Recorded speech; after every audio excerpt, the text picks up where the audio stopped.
Hey, Brandon. Hey Malika, how you doing? I'm doing good. It's funny, like one day I was online and I didn't realize, I knew that it was something coming, like it was Wednesday, Tuesday, Wednesday. There's a date coming.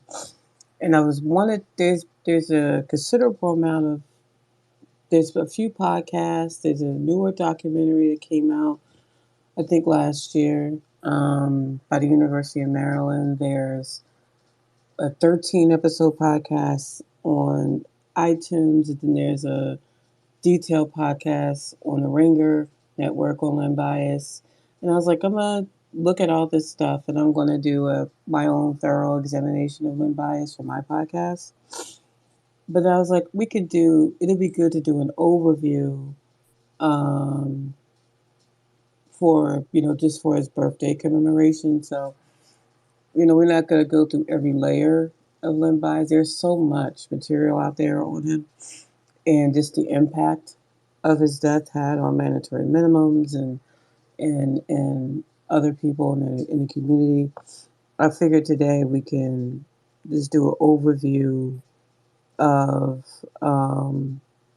Len Bias, and later I'm going to do a more thorough examination of Len Bias, and it's not just of what could have been; it's just the tragedy and the loss of innocence that I feel like happened with Len Bias's death, and we could discuss in more detail, what that means. Um, and I figure, we could go like an hour or so. You know what I mean? It's just really just to commemorate because his birthday he would have been 49 Friday. Next Okay. year next year would be his 50th birthday. But this year he would have been 49. Um, and that was Friday. But I was ill, so I didn't do it Friday because I just kept pushing rooms back. So I figured we could do it today. I didn't do a lot of promotion on it, so I'm not sure how many people are going to be here, but if any. But I figured we could have a discussion and then it'll live on YouTube. And because now I'm backed up to YouTube, and then later, um, when I do the podcast, I'll do the more thorough one then. But for now, having a discussion on Limb Bias. I'm going to tweet it out a few times and then I'll formally open the discussion, and you and I could just, have a chat on Limb Bias. And it will last as long as it lasts, whether it's a half an hour, whether it's, whatever. And All good. then, and All then good. I'll talk to you later because I have plans to launch a podcast. Okay. And I wanted to talk to you a little bit more about that and see Okay. if you wanted to help me and be my co-host for some of those. Um, just so I have somebody to banter with, and I don't want to put a tremendous amount of work on that schedule. But I am going to need All someone good. to banter with and that, have a discussion with on some of the stuff and not just me giving a dissertation. Like I'm standing in front of an audience and they're listening to me like it's a class. So Okay. we'll talk about that later. But let me tweet out this room a few times, and then so let me at least try to make an effort Okay. All to right. I'll get do the same people as well. here. And but in all honesty, I'm really want to record this for the YouTube just so I have some content. So when I do start promoting my page, there's content up there, and this is one of those conversations Cool. Cool. because I do Yeah. have Let me do the same. discussions on my YouTube page, but I haven't started really promoting it yet.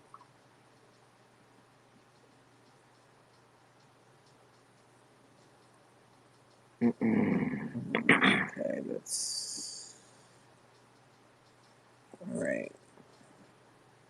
Okay, I got my tweet out there, so you know, I formally did share with folks. I'm aware this is football sun. This is football Sunday, but football doesn't start until 1. Yeah. This is probably going to be around. I'm probably going to record my podcast on Sunday mornings, But let Okay. me formally open, because this is where I'm going to start the recording for YouTube. Welcome to the Rewind, where we discuss sports history from the lens of, usually from the lens of media, like documentaries, like podcasts or things of that nature. Today, we are going to discuss Len Bias, who tragically, passed away just shortly after he was drafted in 1986. And the impact of his death permeated throughout, the criminal justice system in sports for ever after that. Like, the tragedy of his loss on his family was tremendous, but the impact of it, um, and it, the impact of it, is still stays with us, and it's beyond what could have been. It, it's beyond that. It's really, it impacted the mandatory minimums and the lives of many young men, especially black men, that served years and years and decades in prison over very small amounts of cocaine, crack cocaine. It just was insane, the impact that it had. But let's start talking about um, Len Bias. And JCM, if you want to join the stage, feel free to join us. I just wanted to record this for the YouTube channel that I have also, because I knew this was going to be competing with people getting ready for the NFL games today. I just wanted to get this room in, so we can record it. Feel free to join the stage if you like, or you can listen. But Brandon, do you do you remember hearing? When did you start hearing about Len Bias? Was it way after the fact, or? And then I'll share It my was portion. definitely, it was definitely later. Uh, well after. I would have to say, it was where I could understand it. I would say probably early '90s when I started hearing about one of the potentially best basketball players ever to come out. In the early days of Jordan's runs, people would older heads would talk to me about this cat that played uh, out of DC and was dominant. Played for Maryland, and I I remember it was probably about '95. I went and looked back at some old games uh, uh, of when he played, and the amount of respect that I saw from other what we know as legends today, whether it be Jordan, Larry Bird, um, John Sally, you know, a lot of pundits that we respect today, all give him credit. And I'm like, man, I wish I would have seen this guy play, but it's also just incredibly heartbreaking to hear what happened to hear what happened. I have to tell you, it was tough even to watch that document, the 30 for 30, and really go into the thinking and the minds of a lot of the players, especially those that were in the room and what it meant. It was tough. Yeah, I started hearing about Len Bias when I the funny thing is I didn't watch a lot of college back then. When Len Bias, when we heard about Len Bias, I was about 14. I was a Michael Jordan fan, but I heard about Len Bias when I was 14. I wasn't into college ball then. I was just a young girl, running around, and just being a teenager. And I would watch games with my uncle and with my stepfather and with people like that. But I wasn't deep into it. But I remember hearing about Len Bias and just how young he was and the tragedy of it all. Being 14, he was, like hearing about this 22-year-old. Because at the time, like people today, you have kids coming out at the 1 year of college. Back then, you did 3 or 4 years of college before you came out, and When Bias was a senior at the University of Maryland. He was 22, just about to start his life in the NBA. But he, I remember being 14, hearing about this young man and the shock with my uncles and, like the men in my family. Like, it just was like, like he was going to make it. Like, he so much promise, um, and just how depressed they were because the tragedy of it all to get drafted to one of the top franchises of all time, and within that weekend to lose your life, to sign your deal with Reebok, to sign your shoe deal, because Reebok would have been a competitor of Nike with this, what I mean, with Len Yeah. Bias, like, because they would have been going head to Yeah. head.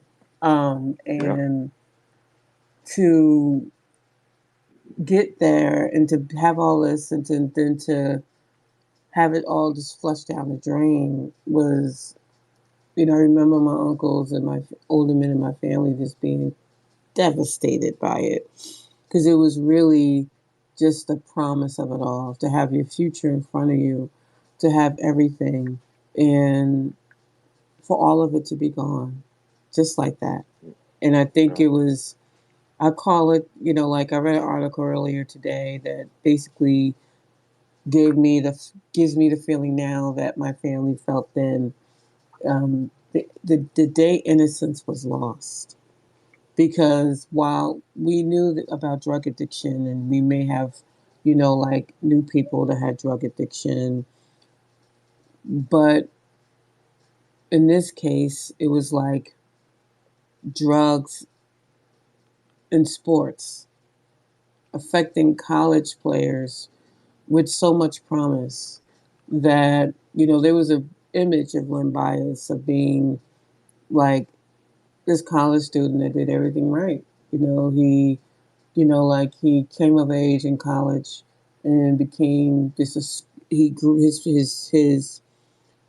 play and him improving as a player every year he was at the University of Maryland.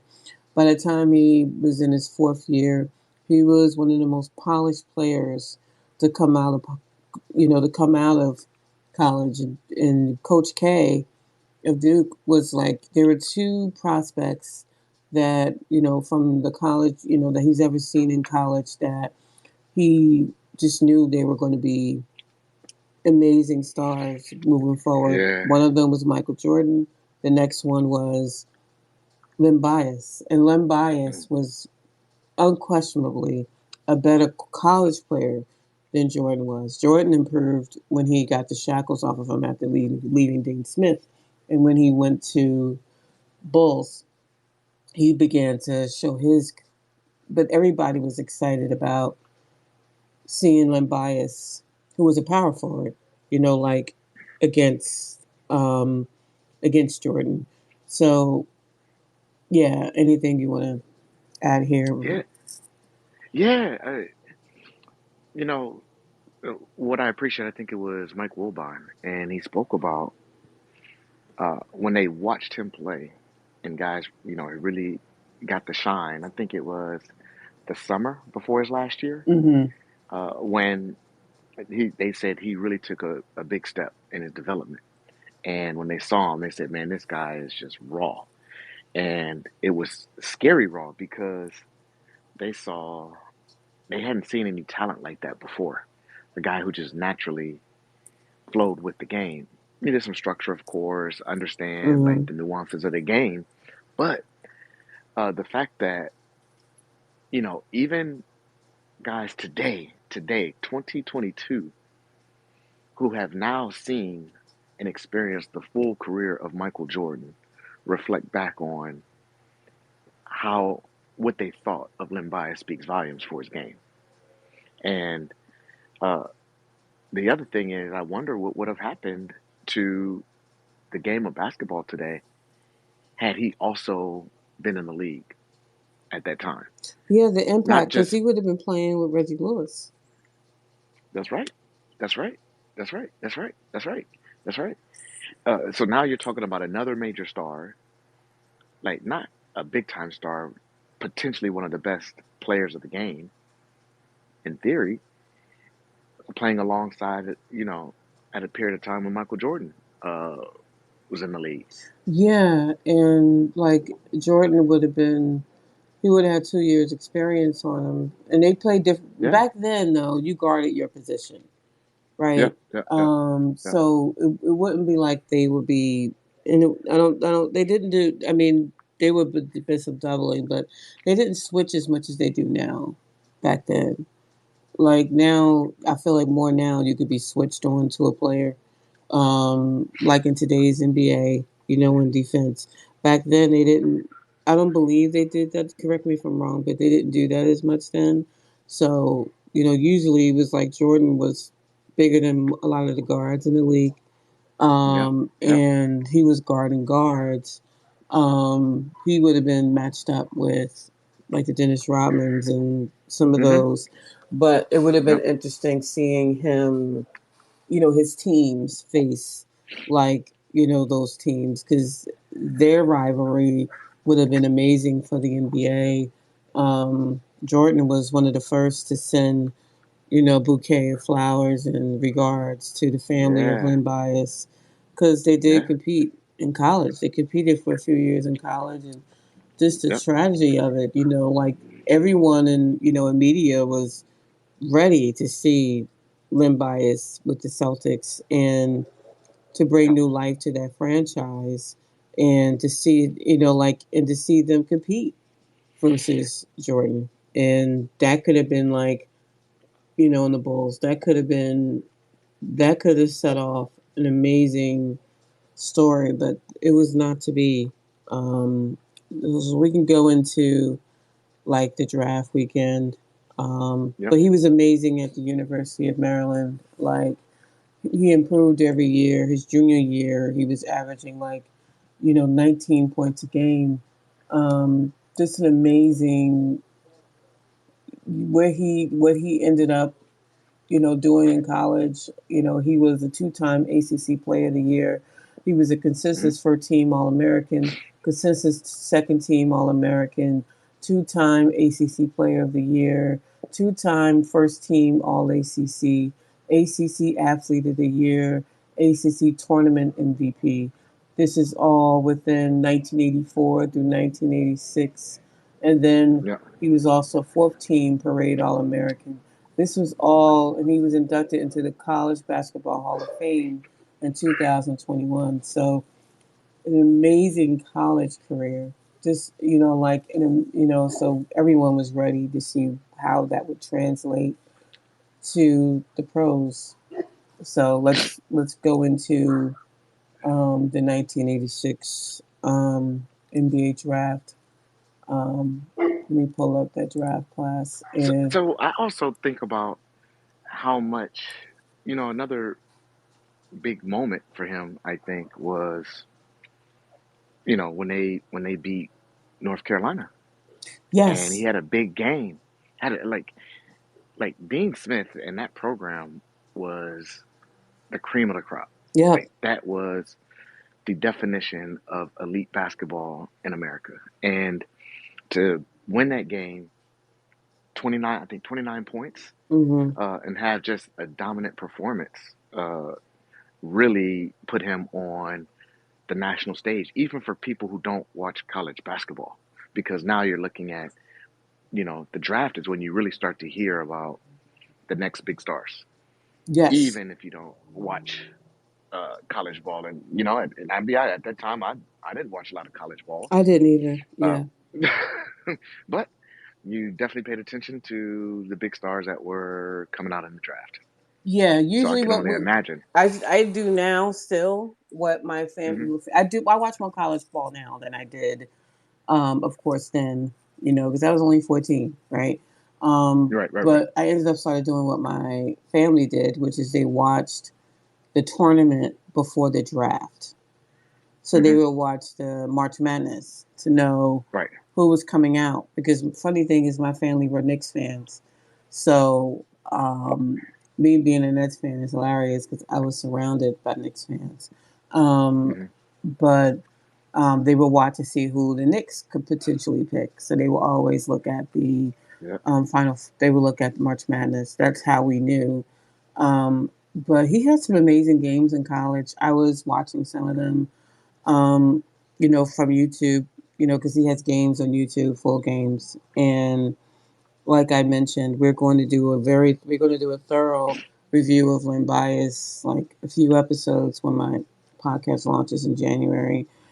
Today's mainly a highlight of Len Bias and the impact of his death had, not just on the NBA, that's minor, in the Celtics, compared to the impact it had on the criminal justice system and his family Yep. for years decades, and to this day. Um, those are the long term effects. But the 1986 Yep. draft, um, that draft was interesting because when people talk about the 86 draft, they talked about how many lottery picks were busts, um, or just didn't make it. But this is a draft that also, like Brad Daugherty was drafted first for North Carolina. Um, then you had Len Bias, but that's also the draft that had Ron Harper, John Sally. Of course, like Ron Harper was great until he got injured, and then he still played, but he had to change his role. Arvydas Sabonis, that's when Mark Price was drafted, who is still, I think he's still underrated as a player. Dennis Rodman came out of that draft. Um, Petrovic came out of that draft. Um, Yeah. so it was Jeff Hornacek came out of that draft. So some really good players came out of that draft, but it just wasn't that quote unquote Len Bias was going to be the top player from that draft.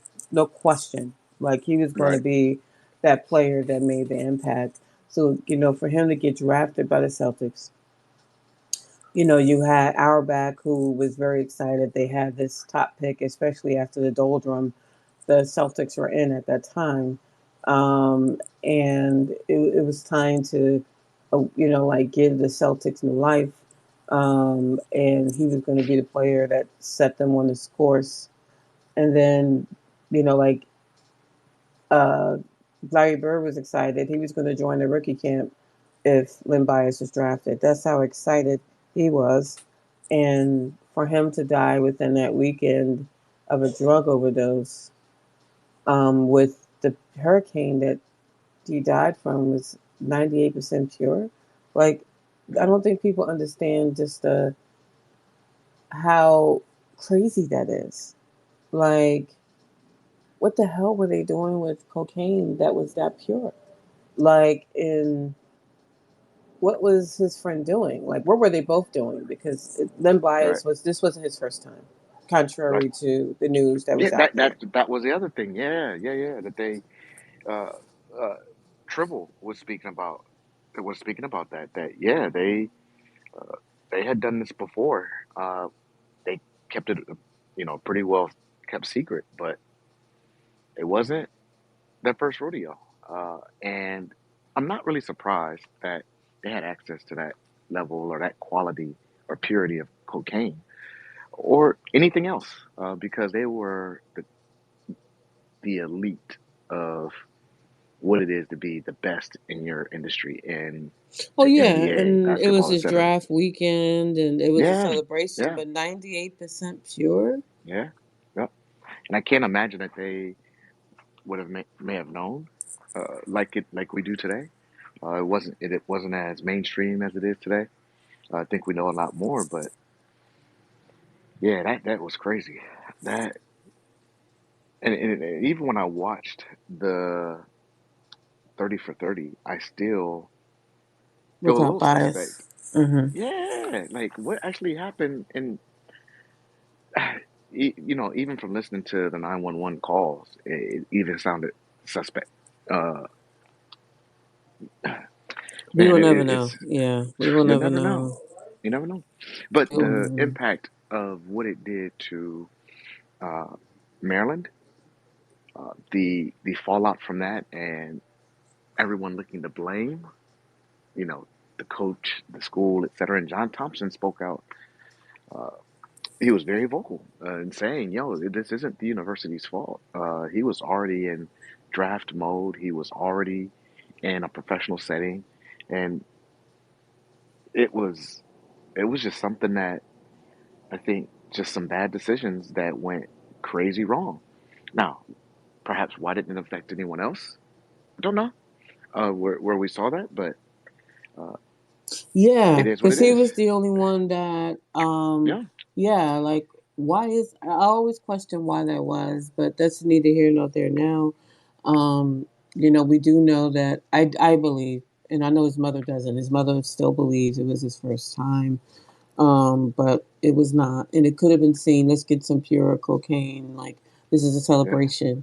I'm going into, but I don't think people looked at cocaine at that time, especially at that age, as something that could be addictive, that can destroy your life, that can yeah, kill you. It wasn't looked at like that. It was looked at as a party drug at the time, yeah, especially when you're just starting it. mhm, Like I have, family members that did the drug, and like at first it's seen as, you're having a good time, but it's scary when you think about he would have been teammates with the next year with Reggie Lewis, and if he yep, was already doing a drug, like the impact it could have had long term.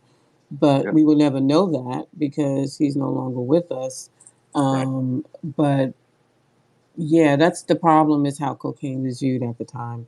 That's right. um, and unfortunately, it did take his life, and it impacted the University of Maryland for years after that because they were scorned and viewed as, like not controlling their players, or not, Right, right, like, maybe the coach knew about, like, I don't think Len Bias was addicted. I think they saw it as a party drug. Like, right, it's right, just, right, and right. plus he was under so much stress with being a star player, Yep, like about to enter the league, um, and being seen as perfect, yeah, and making all the right decisions. He signed his deal with Reebok, and he was going to be the pitchman for that, and like, and then being the savior of the Celtics, and then how his mother and his family looked at him, how his brothers looked at him, like, and everyone, the campus, like this could have been an outlet for him. Who knows?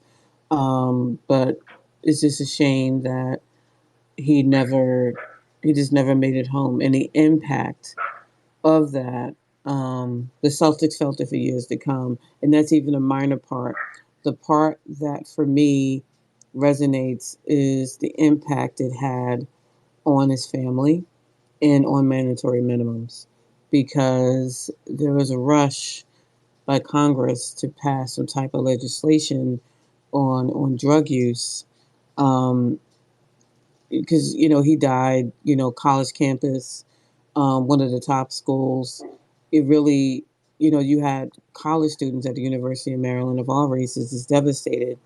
You had Congress pushing through this law that affected thousands of men, especially black men, for yep, years to come, yep, on cocaine, and the number of years you would serve. Like, Dexter Curry, for instance, was another player out of the universe, out of that area, who looked up hmm, to Len Bias.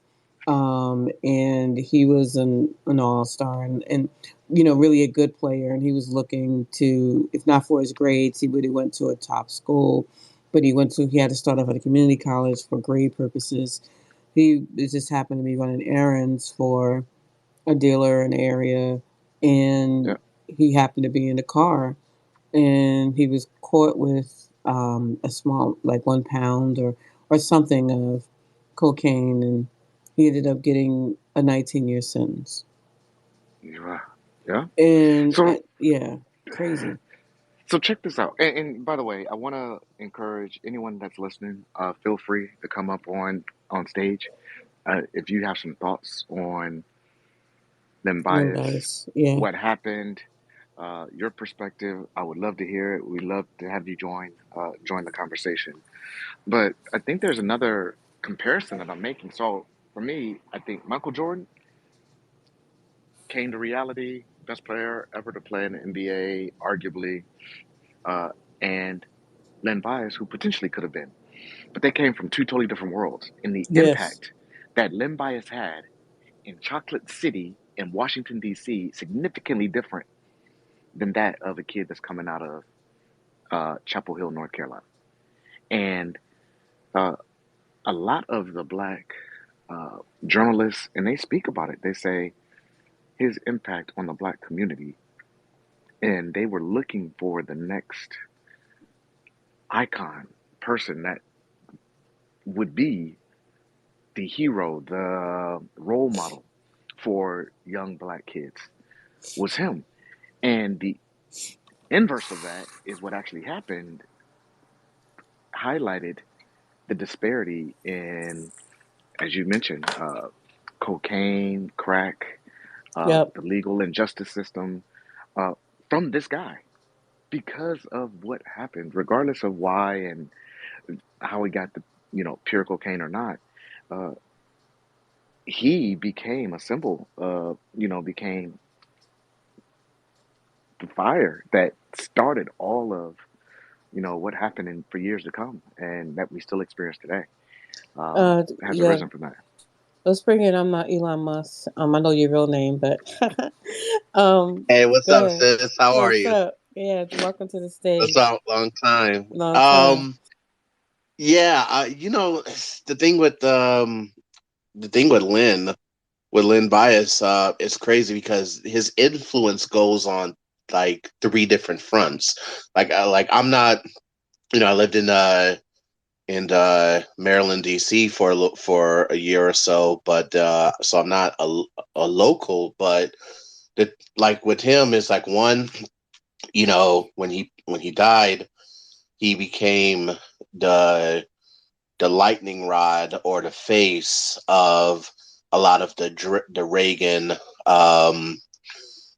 drug, the war on, quote unquote, war on drugs, and just the disproportionate um, prison sentences between crack and cocaine, which obviously we knew that went down to race.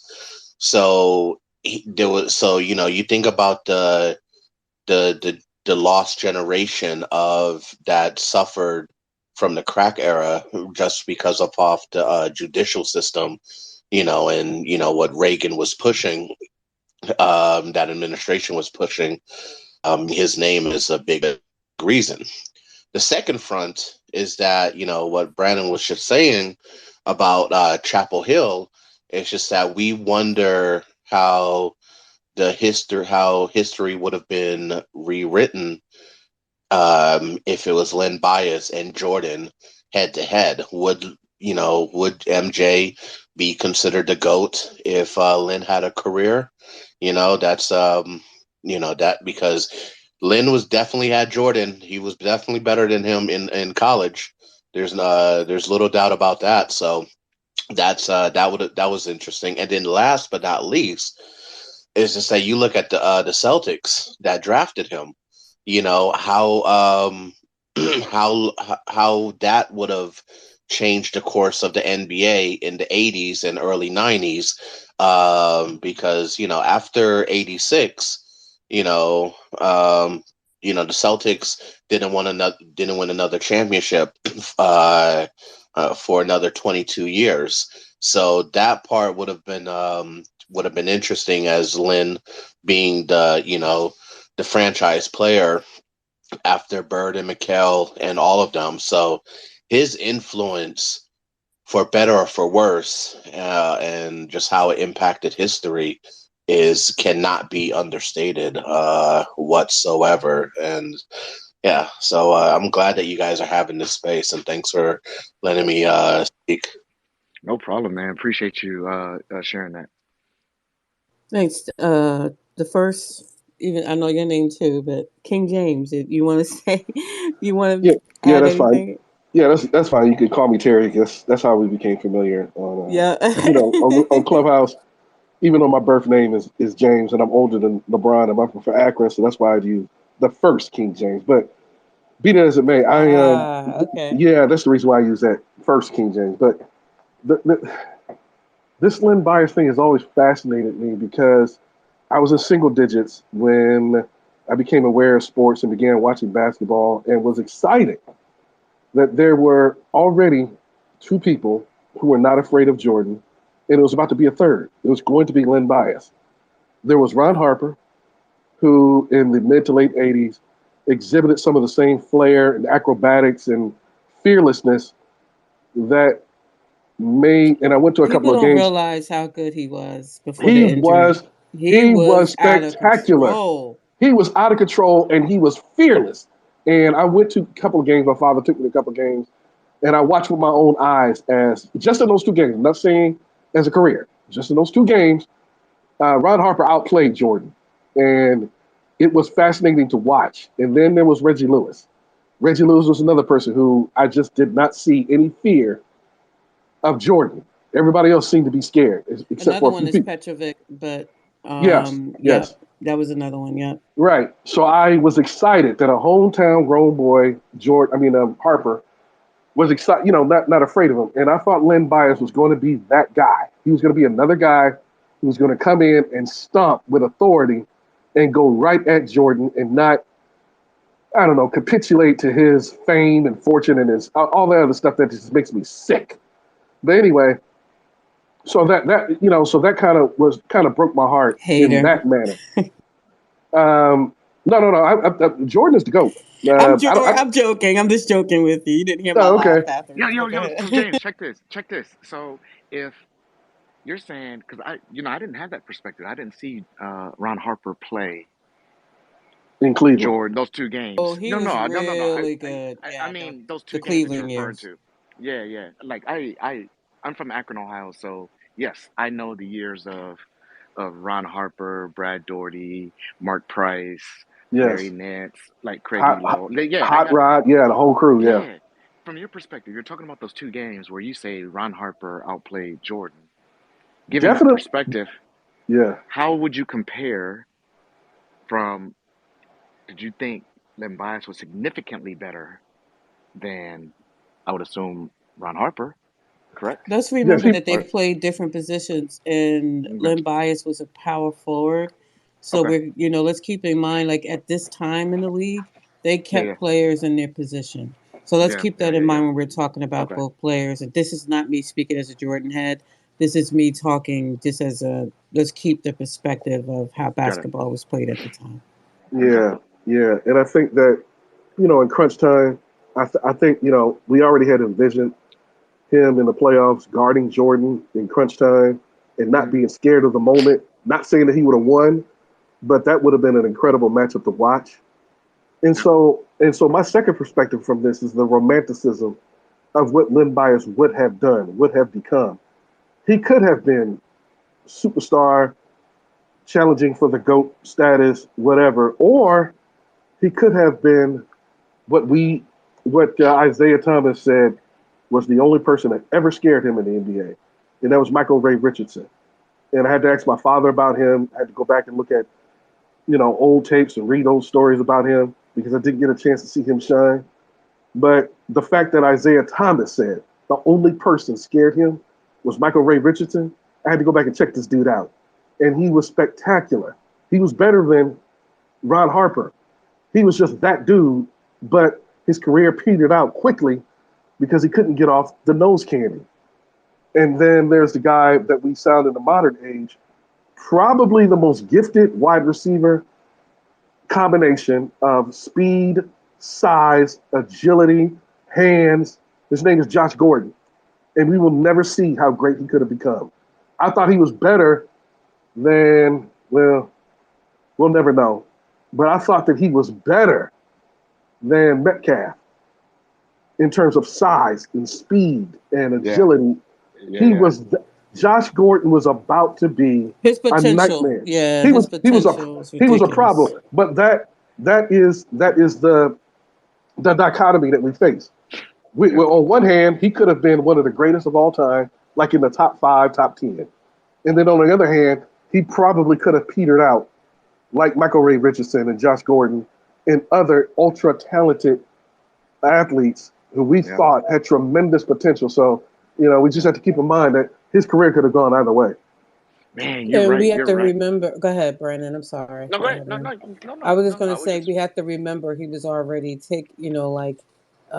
Len Bias was already unfortunately taking his nose candy, and he wasn't new to it the night he died. Keeping that in perspective, and then when you have Reggie Lewis coming in the next year, we just not to say that it's possible he would have. We will never know, and No, that's the tragedy of it. What could have been, because Len Bias, unfortunately, that decision would change things forever.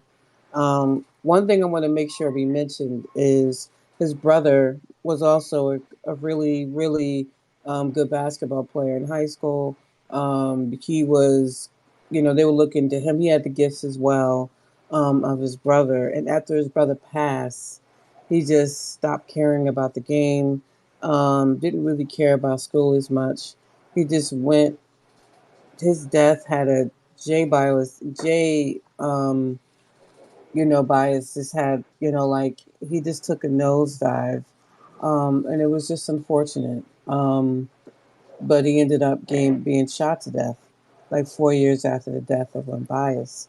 I you think see, it was that's 4 years, and that's devastating. This is devastating. no, that's the overarching reach of Len Bias. Somebody who's like a meteor in the sky, and you just look at it and you're in awe of its beauty, of its potential, of its just the aura of it, and then it's gone, but it's not gone by itself.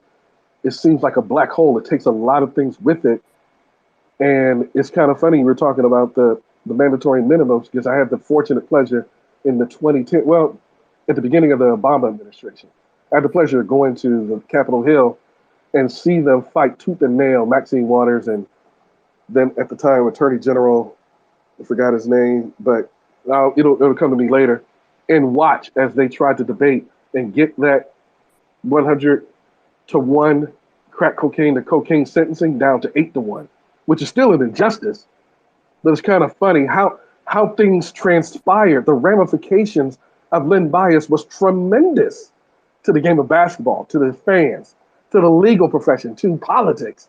It bled into different aspects of society, and that's what makes Len Bias such a tremendously fascinating story because it wasn't just him that died. That's it. And that's what that's something we're gonna explore in much deeper detail in a podcast I have launching in January. Is the long term effects of Len Bias. It's not just that he passed and the impact, unfortunately, on his brother was tremendous. Like he was never the same after, and how can you be like after his brother passed? But he just gave up on so many aspects.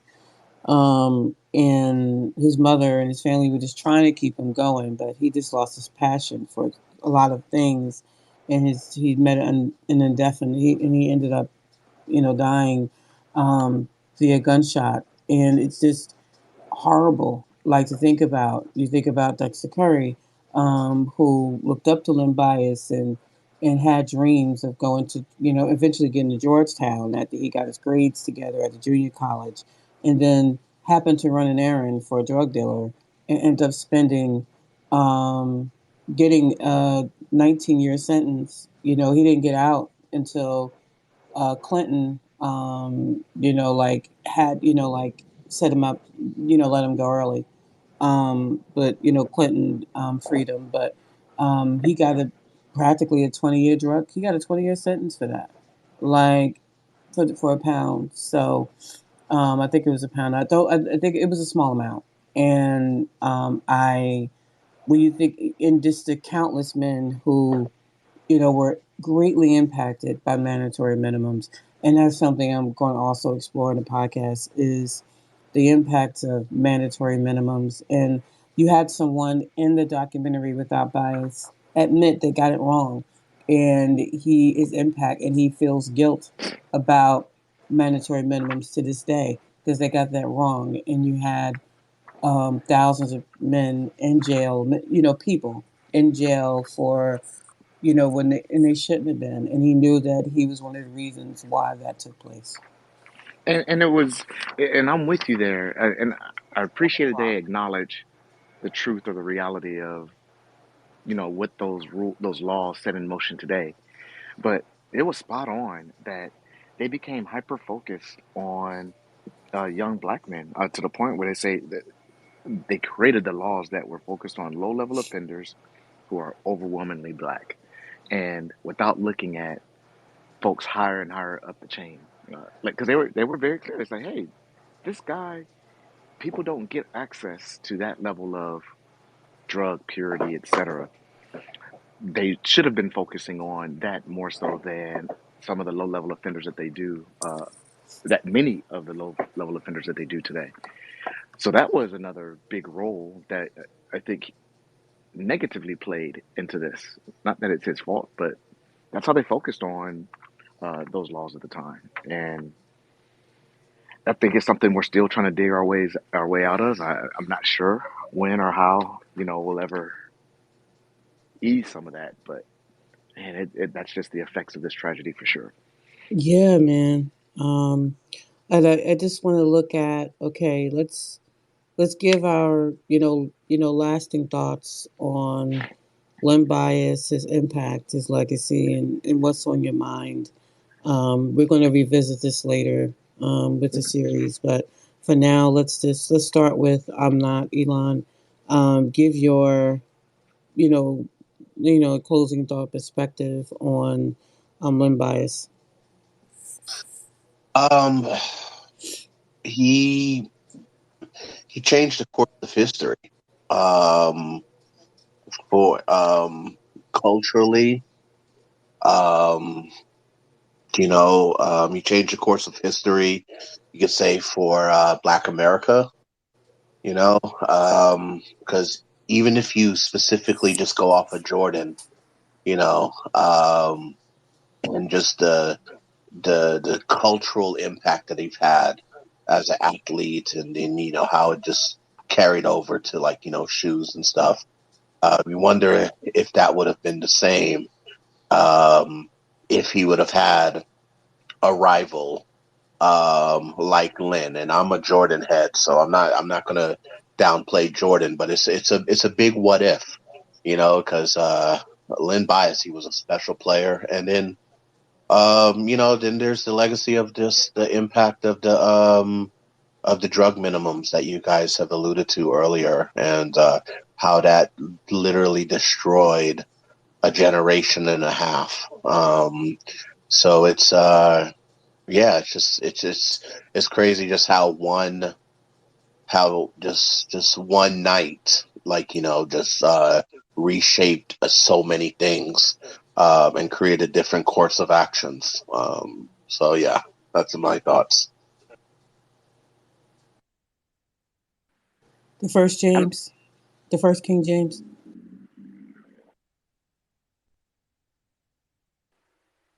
Terry, do and you have any last thoughts? Oh, I'm sorry. I'm sorry. Yeah, yeah. I was talking while I was on. It's just that, not to politicize this. I just thought that this incident was such a lightning rod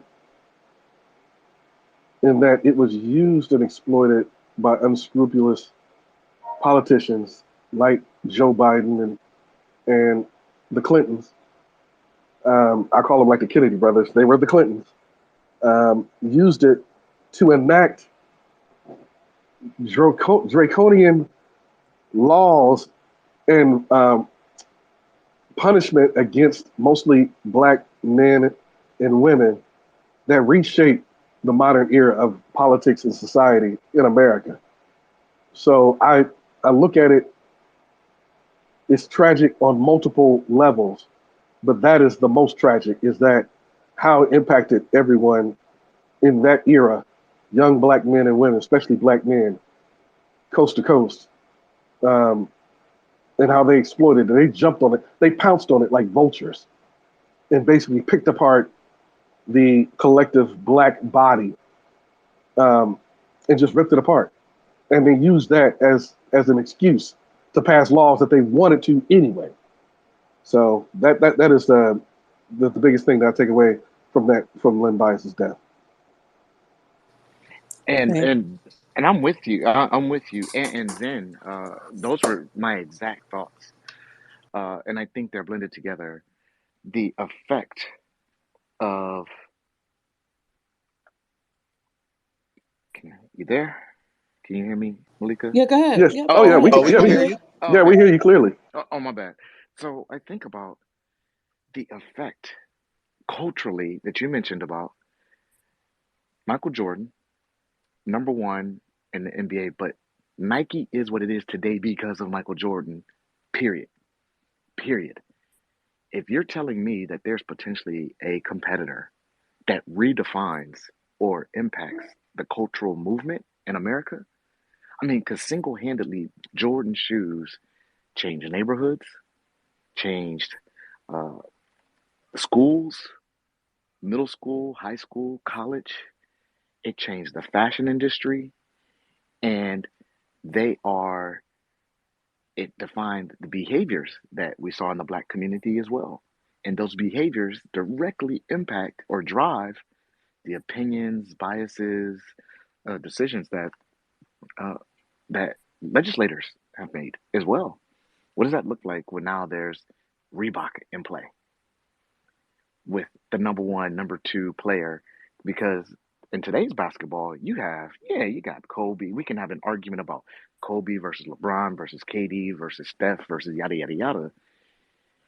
There, I don't get the sense that it was that much parity, as much parity back in that time. It was like Jordan, and then everybody else was a far second, third, fourth. But if there's someone that's in play that helps change how companies and fashion and all those other ancillary industries are affected, like he could have been a game changer. And that's the romanticism I think Zen you spoke of, or for James you spoke of that. And I would have loved to see what that looks like uh, Yeah. in today's world. Um, to piggyback off of your to piggyback off of what you just said, and like I said, I'm not shitting on Jordan. I like seriously when I hear these kids talk about LeBron versus Jordan, I laugh. It's not a comparison. But another thing, if you want to take in consideration when we talk about the cultural impact, is that Jordan, he kept his, like, no pun intended, he kept his nose clean, but he was not someone that really like embraced hip hop, you know, culture as it was rising in the 80s and Spot 90s. on. Spot on. Yeah, Yes. and Yes. he was more of, he was more, He was an R&B head. lace He was an jazz. He R&B was head. more yes, he was more R&B, he was more jazz. Even on The Last Dance, And his pop. one musical moment was listening, what was it, Kenny Lattimore's album, you Anita know, Baker and talking about Nita giving her Baker's. the best Yeah, that I got. And yeah, exactly. So could you imagine if you would have had this dynamic player that identified with hip hop, and he would have been rubbing shoulders with if it was a NWA? Can you imagine that imagery? If it was NWA, if it was Public Enemy, just like, just hip hop as a lightning rod culture during that 80s and 90s. If if, let's say, he had a 10-year career, can you imagine Lynn Bias hanging out with Big and Pac, so which is something Jordan never did. So that, just all of the, just all of the potential, and how it would have influenced culture is would have been crazy. He probably would have been the first player, because I think you could say that Allen Iverson was probably the first player that came in. No, well, really Shaq, to a degree, even though he was more cookie cutter with music. But No, it was when it came AI. to It was AI. when you came to hardcore hip hop, yes, it was AI when it came to fashion and just everything. So, that would have been Lynn Bias 10 years before. So, yeah, Yeah, potential is crazy. And I know we're wrapping it up. Respect the time, but shoot me a follow, and I would love to engage in dialogue with you guys in the future. I appreciate it, Zan. Yeah, you got some great perspectives on that because there's so many different angles we can go in. And Malika, you said it. You're going to be doing a more extensive podcast on this, and I'm dying to dive into the effects of this much further in some of your future Oh, shows. you'll be So joining me. I You will. don't know that Yeah, I'll yet, be but there. you'll be same. on. Yeah, we'll be talking offline. Yeah, Um, yeah. but yeah, Please, for sure. please let us because I want to listen to it. So please let us know when it pops off. Okay, for sure, Definitely. for sure. When it comes to Len Bias, he's always going to be someone that is the biggest what if in many aspects. One aspect is, like if he didn't get introduced to the nose candy, as it was referred to, because unfortunately, um, contrary to popular belief, he was already doing the drug before this night. If he was not introduced to this drug, what could have been? We would never know what Len Bias could have been because we know the impacts of the nose candy on some of the more prominent players or some careers that could have been even better than they were because of the nose candy. We know about the Reggie Lewis. We know about the David Thompson, who was just an amazing player, but he got up in a nose candy and it was a wrap. Spencer Haywood, like he wasn't looked upon the same as what I mean by it was a wrap. And he jumped Spencer higher than Haywood, Dr. J. yeah, he was. You had some amazing players that were impacted by the nose candy. But he would have at least been in the league, and we would have been at least be able to see him on the floor, and maybe he could have, gotten off the nose candy before it became a problem. Because I think at the time it was a party drug for him. So we would never know what Len Bias could have been. We do know that he signed a contract with Reebok, and that would have set up a collision course between Collision, Reebok. Reebok and Oh Len yeah, and Nike and Jordan. And I'm going to do an analysis of that damn contract because he was messed over and he's being robbed to me by Nike, but that's the contract that was signed, so whatever. We move yeah. on. And now Anyway, go I ahead. do want to call out real quick, Malika, and for the room, I do want to acknowledge that what we criticize, we place blame on some of the players that we're talking about, whether it be, I think somebody mentioned Josh Gordon, whether it's uh, Spencer Haywood, whether old school or new school. All of us, all of these cats are one night away from this potentially happening at some point in time in their life. All of us, not just athletes, not just the pros, the people that we see. They had a night that went bad, and I don't want to act like, oh, they were the only ones, because or judge Len Bias, even RIP in his life. But it could have been any of those guys. I'm sure Jordan has been close calls to something. I don't know what it call it drinking and driving, call it uh, illicit drugs, whatever. Well, his gambling debts definitely. Gambling, yeah, whatever it is. And I think it's a bunch of guys out there who they didn't get caught, or they missed a turn, they didn't turn the wheel the right way and didn't hit a tree, whatever it is. And the fact that he did experience this and have to lose his life over it is tragedy in and of itself. But I do want to acknowledge that, yeah, I don't judge the cat at the same level that I hear a lot of pundits and politicians and legislators and things of that nature. And Stephen I A. want to excuse me. yeah, no No, doubt. yeah. Yeah, right. That's a great example. Yeah, Stephen A will come out against some of these cats, and I'm like, man, nah. Like, it just happened to be news, it happened to get found out, or they got in some trouble, or it just went bad one night. Yeah, like it's not just, let's not make him to be just a terrible guy, is my point. No, and my thing is, with Len Bias, like I said, he will always be the greatest what if. Like not just his impact on his family, his brother. Well, we had another brother in the NBA that was as dynamic and looking at having a discussion of which brother is better because Jay Bias was also a very talented player, but we never saw his promise because after his brother died, he gave up on the sport and pretty much just gave up. And it's devastating to think about. Would we have a Jordan versus Bias at least for some years? Would he have gotten over his cocaine usage, or would it have got worse? We would never know that. But we do know the possibility of what could have been in that rivalry. Would and would we have mandatory minimums at the scale that we did have it, which had devastating impacts on a generation, on that generation, and on the next generation, because you had parents and primarily black men in jail, and not at home with their families. These parents helping the next generation. So the impacts of that are felt to this day, on at least two generations. So we will analyze all of this and look at the impacts of this, and on Len Bias in great detail. But he will always be my greatest what if, and it's beyond basketball.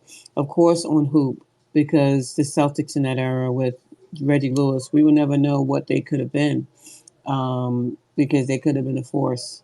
But we will never know. We will never know his impact on and what the justice system could have been. But Yeah. yeah, go ahead, Tim. We don't even know. Yeah, we don't even know the impact it might have had because it was '86. I believe, correct.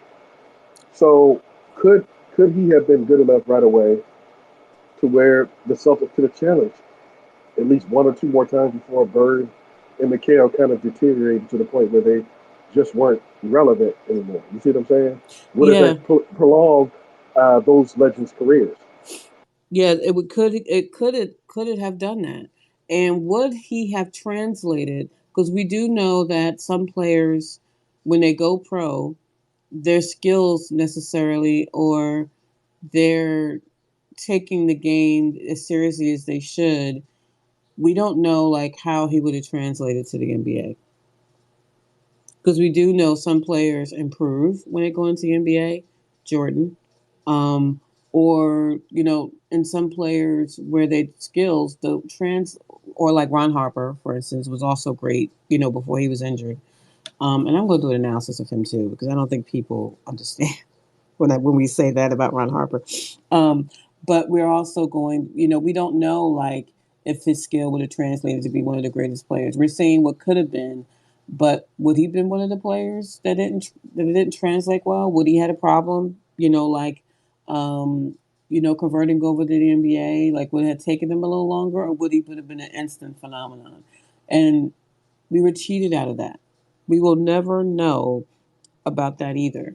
So to me, he's the biggest what if on many fronts, on the criminal justice system, on his family, on the impact of University of Maryland, on that area in general. Like would Dexter Curry have made it to Georgetown, and would he have made it to the NBA? We'll never know that about other people as well. So thank you for joining us for our chat on Len Bias. My next room is going to be looking at the Nets, which is my team. I'm doing a history montage of every team in the league. I'm starting off with my team, which is the Brooklyn Nets. They were the New Jersey Nets and the New York Nets at one point. We're going to look at multiple eras of the Nets. We're going to start off with looking at the Jason Kidd Nets, because they went to a few finals. So that was I call it our hay time. We're going to look at the Derek Coleman Nets, because Derek Coleman never became what he could have to me, in that stymied the Nets at that time. Plus, he played in the Michael Jordan era. But we'll talk about the Derek Coleman, Kenny Anderson, Petrovic Nets. And eventually, we're also going to talk about the Dr. J Nets from the ABA. So that's coming. We're also going to talk about the New York Knicks, and some of their top teams. But I also want to get to Cleveland's team when you had Ron Harper, when you had, leading their franchise, when you had Mark Price, like when you had some of their really good lineups and what could have been. So we're going to take Yeah, a trip down memory lane of every team, starting with the Nets, and I may go Cleveland after that. But stay tuned to me for that. And if you follow me, you'll see when those rooms are coming up. Did you Looking forward to it, Malika. Looking forward to it. And we're also going to look at the ABA in detail. I'm going to do a series on the ABA because I think that people don't realize just how formidable and just how impactful the ABA was on the NBA. So we're going to take a look at the ABA in detail as well. So thanks for joining. And if you follow me, you'll see the Rewind Pod rooms. And let's enjoy some football today, some NBA, some college basketball, whatever is your thing. Enjoy your day and look for us soon. Thanks. All right. Oh yeah, for Thanks. sure. Thanks, Be Malika. blessed. Yeah, All right. blessings, peace. All right. One love. I'm out.